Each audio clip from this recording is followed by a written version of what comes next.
जो अगर यहाँ यूज होता था सड़कों के लिए, तो मैं कहता हूँ सरकारों से मांगने क्या दुख हुआ।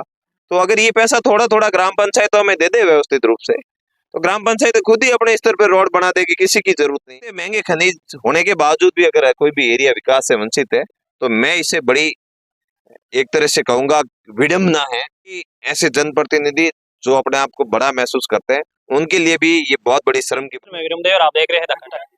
अभी लालाना ग्राम पंचायत में यानी कि मांगला गांव में एक क्रिकेट प्रतियोगिता का आयोजन हुआ, जिसमें आज समापन समारोह के दौरान आरएलपी नेता थान सिंह ढोली पधारे हैं। और ये जो अभी सुनने में आ रहा है कि उनकी शादी भी है, तो कहीं ना कहीं ये एक जनता के भी जुड़ाव और इनकी शादी की तैयारियों को लेकर ये काफी है जो बिजी भी है, लेकिन जनता से जुड़ा होने के कारण ये हर समय व्यस्त रहते हैं और जनता से मिलने के साथ साथ उनकी समस्याएं भी सुनते हैं। हम इनसे जानते हैं किस प्रकार से है जो थान सिंह। सर, आप क्या कहना चाहोगे आज खिलाड़ियों को आप प्रोत्साहित करने के लिए यहाँ मांगला पधारे?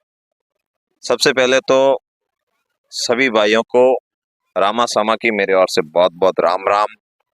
और सभी क्रिकेट प्रेमी, मैं तो खुद क्रिकेटर हूँ, और जब क्रिकेट की बात आती है तो मैं जहां तक प्रयास करता हूँ पहुंचने का मेरा मन रहता है।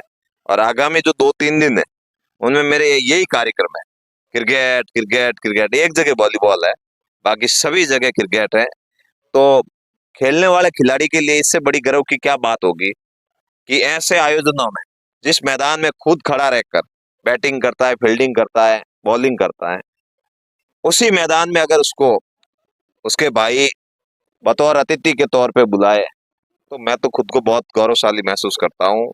और यही मैंने कमाया है, और यही इन लोगों को द्वारा जो मुझे प्यार दिया जाता है, इसी ताकत की वजह से दिन रात हमारे यहाँ के लोगों की आवाज भी उठाते हैं। जहाँ हम खड़े हैं चारों ओर पहाड़ है, ये भी बहुत बड़ा मुद्दा है। यहाँ पर कैसे कौन कौन से तरीके से काम चल रहे हैं वो भी हमें जानकारी में। इन कामों से अगर इन गांवों का विकास होता, बड़ी बड़ी माइंसें लगी है, इन माइंसों से अगर सीएसआर फंड का उपयोग अगर इन गांवों के लिए होता, तो आज विकास के लिए सरपंच साहब को परेशान नहीं होना पड़ता, इनके ग्राम पंचायत में फंड होता। लेकिन हो सकता है काफी चीजें रही पीछे, लेकिन अब हम सब मिलकर इस कार्य को भी अंजाम तक पहुंचाएंगे। और आज जो जीते हैं उनको शुभकामनाएं, जो हारे हैं उनको मेरी तरह और मेहनत करने की मैं बात कहता हूं। और मेहनत करते रहिए, मेहनत करने वाले की कभी हार नहीं होती है, सफलता आपके कदम छुएगी, कोई नहीं रोक सकता। थान सिंह जी, आपकी शादी भी अगले महीने है और आप इतना व्यस्त होने के कारण, घर में काम होने के बावजूद भी आप जनता से जुड़े रहते हैं, क्या कुछ कहना चाहेंगे? इतना प्रेम और लगाव दादा रे मोटूड़ा दादा रे तो बारे बेटा है, मार काका बाबा बारे है, तो शादी तैयारियां बेहाफी कर ली। मैंने तो खाली बीन बेन पन्नी जन जानो है कहीं, तो मारो उनमें घणो ही तो है को नहीं।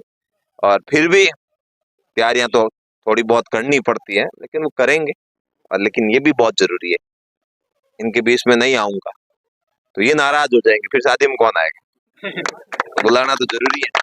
अब जैसे आप जिस रास्ते से आए हैं वो रास्ता सिवाना विधानसभा में पड़ता है और यहाँ पर भाजपा की सरकार है, भाजपा के प्रतिनिधि भी हैं, और ये जो रास्ता है यहाँ के लोगों के लिए आवाजाही में काफी कुछ समस्याएं होती हैं। क्या कहना चाहोगे जो सरकार में? मैं ये कह रहा हूँ, जो आसपास माइनिंग बेल्ट है, देवड़ा पुल्लण, ये इधर मांगला, अगर ये यहाँ का सीएसआर फंड है जो अगर यहाँ यूज होता था सड़कों के लिए, तो मैं कहता हूँ सरकारों से मांगने की आवश्यकता ही नहीं होती।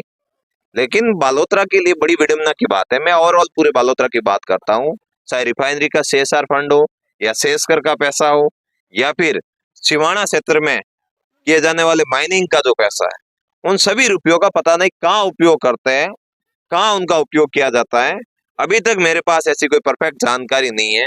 रिफाइनरी का 80 करोड़ पड़ा है, सेसकर का 120 करोड़ पड़ा है, माइनिंग वाले की मैं आज जाके डिटेल निकालता हूँ कितना पड़ा है। आज जब मैंने आया रोड देखी तो मुझे दुख हुआ।